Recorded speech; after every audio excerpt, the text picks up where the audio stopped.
तो आज डिस्कस करेंगे कौन क्लच पे। ओके, कौन क्लच। और क्लच तो हम देख ही लिए कि बेसिक डिफरेंस क्लच जो होता है वो हमारा एंगेज और डिसएंगेज करने में काम यूज़ होता है। और इसमें थोड़ा सा और हमें आज एलोबरेट करेंगे कि डिफरेंशियल गियर भी क्यों यहाँ पे कैसे लगाते हैं, क्योंकि डिफरेंशियल गियर को हम ऑलरेडी डिस्कस किए थे, मतलब वो मॉडल के through, not a video lecture.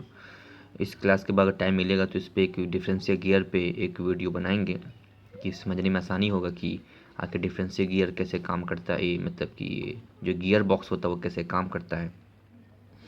तो ये मेरा इंजन का शाफ्ट हुआ जो रोटेट कर रहा है। Okay, this is rotating with angular velocities is omega. Okay, means 2 pi n by 60 only depend on the number of rotations.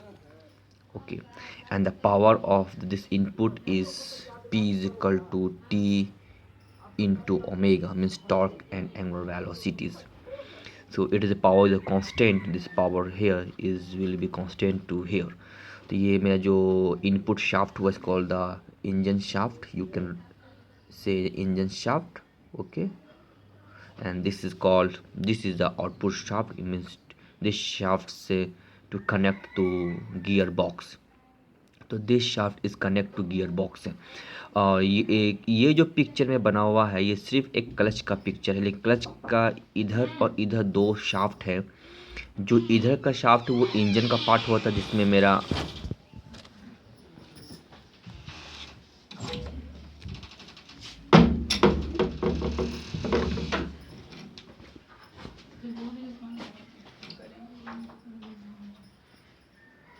Okay. तो ये इंजन के यहाँ पे क्रैंक शाफ्ट, हमारा पिस्टन सिलेंडर का जो मैकेनिज्म होता है वो रहता है। इधर का जो पार्ट होता है, ये पार्ट, ये कैसा पार्ट होता है वो थोड़ा सा हल्का सा व्यू दे देंगे यहाँ पे।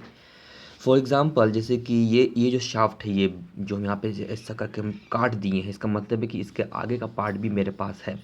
वो आगे का पार्ट कैसा है जो कि तुम क्लच में उसको एक्सप्लेन नहीं करना है, सिर्फ समझा दे रहे हैं कि ये इसका यूज कोई भी किताब पढ़ोगे तो उसमें देखो कि बस क्लच का यही होता है कि इनपुट और आउटपुट शाफ्ट बना कर छोड़ देता है और बीच को एक्सप्लेन करता है, क्योंकि इसका टॉपिक होता है क्लच, कोई भी किताब पढ़ोगे। अब इसका जो पार्ट का वो तो मेरा पार्ट इंजन का ऑलरेडी, जिसमें पिस्टन सिलेंडर, फॉर एग्जांपल इस तरह का पिस्टन, लाइक द पिस्टन, अगर क्लासरूम में रहते हैं हम लोग तो इसको दिखाते हैं हम। तो ये मेरा इंजन हो गया जो पिस्टन सिलेंडर बॉक्स रहता है यहाँ पे इस तरह का बना रहता है। ओके, ये मेरा क्रैंक शाफ्ट हुआ जो रोटेट करा, जिस पे हम डिस्कस भी किए थे तुमको हम कैसे कैसे टॉर्क डिस्प्लेसमेंट होता है, ऐसे ऐसे मोशंस होता है, depends on the L by L, मतलब means L by R, connecting rod का लेंथ एंड क्रैंकशाफ्ट का रेडियस, इस पे पूरा एक्सप्लेन किए थे कैसे टॉर्क का इसके ऊपर कितना टॉर्क लगता है, पूरा का मैथमेटिकल एक्सप्रेशन यहाँ हुआ था। फिर फर्दर इसी का यूज़ करके ये शाफ्ट हुआ जाता है फ्लाईव्हील में। तो यू कैन से कि ये जो मेरा टर्म, जो इंजन है वो इंजन का ये जो टर्म बना हुआ है सो कहीं ना कहीं एक फ्लाईव्हील की तरह एक्ट करता है ये चीज़ है। Okay, it's a flywheel. तो इंजन शाफ्ट के बाद ये मेरा फ्लाईव्हील, एक ये जो ब्लू कलर बना हुआ है इसको हम फ्लाईव्हील बोल सकते हैं। इसको सीधे हम क्या किए, बहुत सिंपल डायग्राम बना दिए हैं कि सीधे इसको इंजन से अटैच कर दिए हम लोग हैं। ओके, तो जब ये घूमेगा तो मेरा फ्लाईव्हील भी घूमेगा और फ्लाईव्हील एनर्जी एब्जॉर्ब करेगा और रिलीज करेगा, depends on the fluctuation of the energy in engine, ताकि इसमें एक कॉन्स्टेंट एनर्जी इसमें हो सके।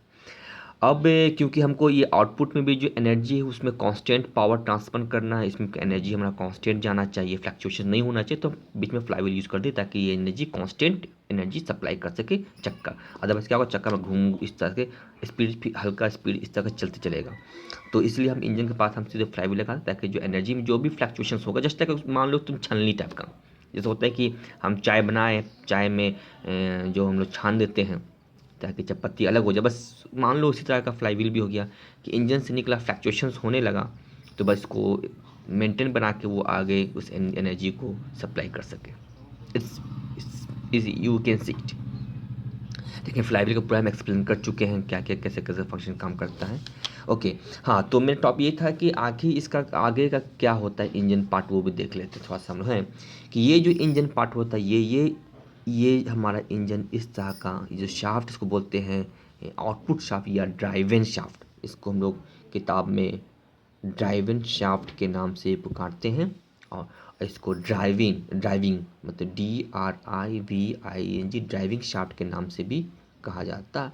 एज विश आम भाषा में कहा जाए तो इंजन शाफ्ट, आम भाषा में जहाँ कहा जाए तो आउटपुट शाफ्ट, या कह सकते हो गियर बॉक्स शाफ्ट। ईजी। और बहुत से किताब में ड्राइविंग और ड्राइविंग शाफ्ट कहते हैं। तो तुमको जो आम भाषा इस्तेमाल कर सकते हो, कोई नहीं कि किताबी भाषा ही को लिखा जाए। अब देखो ये जो शाफ्ट है ये मेरा यहाँ पर होता, और यहाँ पे जैसे कि एक मेरा गियर बॉक्स,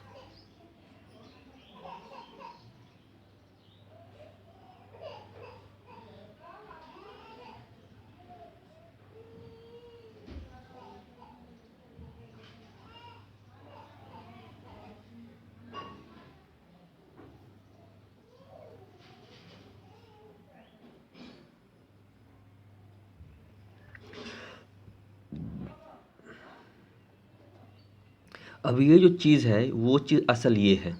तो ये एक लंबा सा रहता है, और इसके पास ये सब गियर 1, ओके, ये इसके साथ होगा। ये सो गियर 2 मान लो, इसको गियर 3 मान लो, इसको गियर 4 मान लो, ओके। अब इसको नाम, ये गियर लगा हुआ मेरा, ओके, तीत है इसके सामने, नंबर ऑफ तीत हम काउंट हो गया, ये भी मेरा तीत है, इसको हम तीत का डायग्राम बना दे रहे हैं। ठीक है, इस पर एक स्पेशल वीडियो बनेगा, लेकिन फिलहाल बस समझा दे कि इसका क्या यूज़ यहाँ पे है। तो ये चीज़ जो है पावर जो यहाँ पे T पाई टी ओमेगा से रोटेट कर रहा है, तो ये भी मेरा उसी टप से रोटेट करेगा, क्योंकि यहाँ पे मैं कोई गियर नहीं है, फर्स्ट ऑफ यहाँ पे कोई मैं गियर नहीं है। तो पावर इज़ अ कांस्टेंट, तो जिस एंगुलर वेलोसिटी से ये रोटेट करेगा उसी एंगुलर वेलोसिटी से ये भी रोटेट करेगा। It is very logic. तो इसमें मेरा एनर्जी कांस्टेंट है, मतलब पावर मेरा कांस्टेंट है, तो जो T=ω, तो ये भी मेरा उसी टॉर्क से रोटेट करेगा। Maybe some a little bit maybe the fluctuations in the torque. लेकिन जब ये चीज़ यहाँ से, ये जो शाफ्ट है जो ये शाफ्ट के साथ एक्ट है, ये एक लंबा शाफ्ट है, ये चीज़ वही चीज़ होगी लंबा। तो ये मेरा ये गियर, ये जो मेरा है ये चीज़, ये हो गया मेरा गियर बॉक्स, ओके। अब गियर बॉक्स से जो मेरा शाफ्ट निकलेगा, एक ये भी शाफ्ट है, ओके, ये भी शाफ्ट है, ओके। तो ये जो गियर बॉक्स होगा वो असल में ये ही शाफ्ट बाहर निकलेगा फिर से। तो ये जो आउटपुट है वही आउटपुट होके ये निकलेगा, ये नहीं निकलेगा। ये शाफ्ट यहाँ पे बियरिंग लगा के रोक देंगे इसको हम लोग हैं, यहाँ से मैं बियरिंग लगा रुका हुआ, बस यहाँ पर कुछ काम नहीं। इसका बस काम होता है स्पीड को घटाना और बढ़ाना। तो जब हम पावर देते हैं, डिपेंड करता है कि मेरा स्पीड कैसा होना चाहिए, घटाना चाहिए, बड़ा होना चाहिए। जैसे इनिशियली जब हम लोग गाड़ी को जैसे फर्स्ट गियर रखते हैं, तो क्या देखते हो कि हमें फर्स्ट टाइप में गियर का मतलब क्या है, we required more torque not the speed. और जब हम टॉप गियर में जाते हैं, गियर 4 में, तो हमको स्पीड चाहिए नॉट टॉर्क। तो ये दो बेसिक डिफरेंस है, स्पीड और टॉर्क में मेरा अंतर है, ठीक है। तो ये जब हम इनिशियली गाड़ी को, जो बाइक को उठाते हैं, तो वी रिक्वायर्ड टॉर्क, तो हम भन से उठाते हैं, मतलब कि रिक्वायर्ड हमको चाहिए ज़्यादा टॉर्क, ताकि वो टॉर्क लगा के उसमें स्पीड हम लोग उसमें ले आएँ, और ताकि वो चीज़ को, भारी चीज़ को वहाँ से टॉर्क में लिया। तो जब गाड़ी कंटिन्यूस चलता है, फिर हम स्पीड 1 स्पीड 2 मैंने गियर 1 2 3 4 हम कंटिन्यूस करते रहते हैं। तो ये हो गया सब। जैसे पहले गियर हम लगा दी, वो हमारा जो टॉर्क का फार्मूला होता है, वो जो 10 वैल्यूज़, जो गियर का पूरा मैकेनिज्म समझना पड़ेगा। तो फिर यहाँ से जो मेरा रोटेशन क्या, ये अगर हम चाहते हैं कि फर्स्ट गियर लगाएं, तो ये चीज़ के साथ यहाँ लगाते हैं हम लोग। तो यहाँ हम लोग इस तरह, चाहे हम लोग पैर के मदद से, चाहे हम हाथ के मदद से गियर लगाते हैं, तो ये चीज़ यहाँ पे कनेक्ट होता है, फिर ये घूमता है, ये घूमते घूमते फिर ये यहाँ के साथ यहाँ से चल जाता है। तो पावर का ट्रांसफर यहाँ से, तो वी यूज़ रेड पेन, ये यहाँ से पावर होता है, यहाँ से रोटेट किया, ये इसका कनेक्ट नहीं है, तो ये इसको नहीं घुमाएगा, क्योंकि इसका देखो कि नंबर ऑफ डायमीटर और टीथ अलग है। फिर ये इसके साथ कोई कनेक्ट नहीं है, ठीक है। फिर ये इसके साथ कनेक्ट हो जाएगा, क्योंकि आपको ये घुमाना है ना, तो ये घुमाने के लिए फिर इसका कनेक्ट होना चाहिए, फिर वो इसके हिसाब से हमारा टॉर्क को अप्लाई करेगा, ओके। तो मेन टॉर्क हमारा क्या है, ये डिपेंड कर रहा है ये चीज़ें।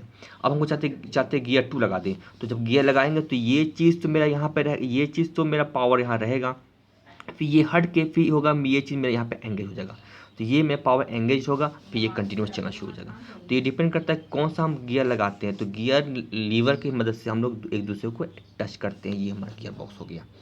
तो नाउ तो अब हम तुमको ठीक एग्जांपल और दे देते हैं थोड़ा समझाने के लिए। हम इस्तेमाल करते हैं बाइक का। ओके, पहला कहते हैं बाइक निकालें, बाइक में हम चाबी डालें, उसके बाद चाबी डालने के बाद वो गाड़ी स्टार्ट हो जाता है। जब स्टार्ट होता है इसका मतलब ये हुआ कि गाड़ी का जो इंजन शाफ्ट है वो रोटेट कर रहा है। ओके, लेकिन गाड़ी अभी भी रुका हुआ है। ठीक है, अब गाड़ी को चलाने के लिए क्या करते हैं कि हम लोग सबसे पहले क्लच को इस तरह से अपने जो बाइक चलाता होगा, हम क्लच से एक तक कस के दबा दिए। क्लच को दबाने के बाद हम गियर लगा दिए। अब सवाल है कि क्लच क्यों लगाएं।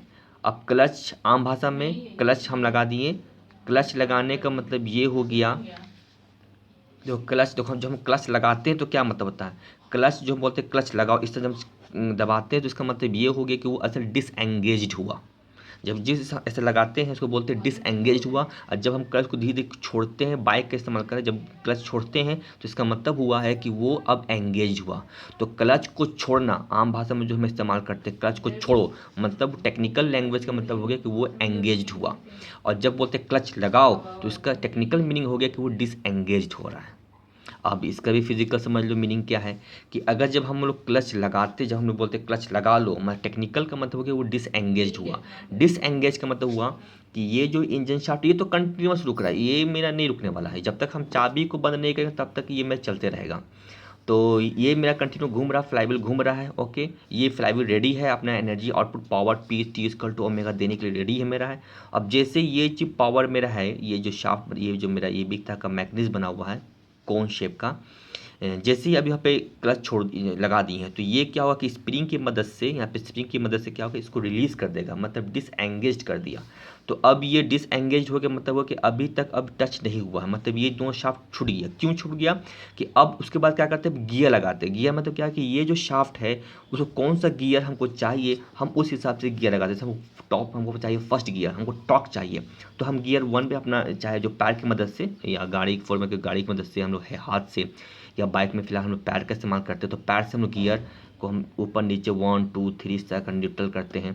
तो मतलब 1 लगा दिए इस तरह से हम लोग हैं, तो क्या ये इसके साथ एंगेज हो गया। तो अब हो गया ये मैं टॉर्क अब इसके साथ एंगेज हो गया। अब धीरे धीरे क्लच छोड़ते हैं, तो छोड़ने का मतलब क्या चाहिए, अब वो एंगेज होगा, मतलब अब ये चीज़ जो है, ये चीज़ है इसके साथ अब टच होगा। तो मीन्स जैसे टच होगा तो अब ये रोटेट शुरू होगा, रोटेट शुरू होगा तो ये भी चीज़ मेरा मैकेनिज्म शुरू हो जाएगा। तो ये इसके बारे में, हाँ ये क्लच का हुआ। अब ज़्यादा हम डिटेल में इसके बारे में डिस्कस नहीं करने वाले हैं कि अचानक क्यों छोड़ देते हैं फिर गियर, क्योंकि मेन गियर बॉक्स को समझना होगा उसके बारे में। तो इसको कभी मैं स्पेशल का वीडियो बनाएंगे विथ एक्सपेरिमेंट के साथ। और जब कॉलेज खुलेगा तो फिर इस पे तो टोटल हम मैथमेटिकली इसको प्रूव करेंगे कि रियल में ये ऐसा होता है कि नहीं होता है, किसी भी ये किताबी भाषा ही में लिखा होता है। तो कभी चांस मिलेगा कॉलेज खुलने के बाद तो पूरा इसको एक्सपेरिमेंट करके, नंबर ऑफ टीथ काउंट करके, रेडियस काउंट करके इसको हम चीज़ को देखेंगे। तो नाउ तो ये एक फंडा था। तो ये अब साथ ही कि ये इसका कैसे एंगेज और डिसएंगेज होना चाहिए डिज़ायर पर अपने अनुसार, जब मर्ज़ी हम गियर लगा दें, जब मर्ज़ी हम क्लच को छोड़ दें या कर दें।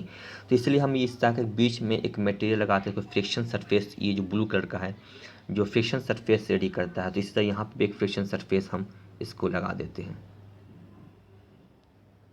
ठीक है, स्प्रिंग की मदद से हम एंगेज डिसएंगेज करते हैं, क्योंकि स्प्रिंग हमारा एनर्जी एब्जॉर्ब करता है, रिलीज करता है, बिकॉज अकॉर्डिंग टू स्प्रिंग ये इसमें जो स्टिफनेस होता है स्प्रिंग का उस पर डिपेंड करता है हमारा कि कितना स्टिफनेस का होना चाहिए।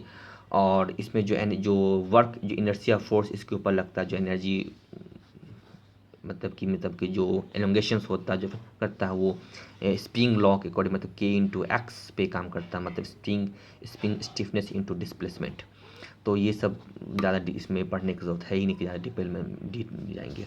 नो, तो थोड़ा सा इसको मैथमेटिकली हम देख लेते हैं कि क्या हमारा काम करता है। तो आज के वीडियो में सिर्फ कौन क्लच को हम एक्सप्लेन कर पाएंगे, और फिर इसके बाद फिर रिवर्स जाके हम थोड़ा सा और इसके बाद सेंट्रीफ्यूगल क्लच को भी हम डिस्कस करेंगे। तो नाउ ये मेरा एक फ्रिक्शन क्लॉथ, इस ये जो पेट है, इस ये जो फिगर है, इसको छोटा सा फिगर को हम थोड़ा बड़ा करके दिखा रहे तुमको मैं कि बड़ा कैसे है। तो ये चीज़ हम लोग मान लेते हैं, ये जो फिगर है मेरा है वो असल में ये फिगर है ब्लू।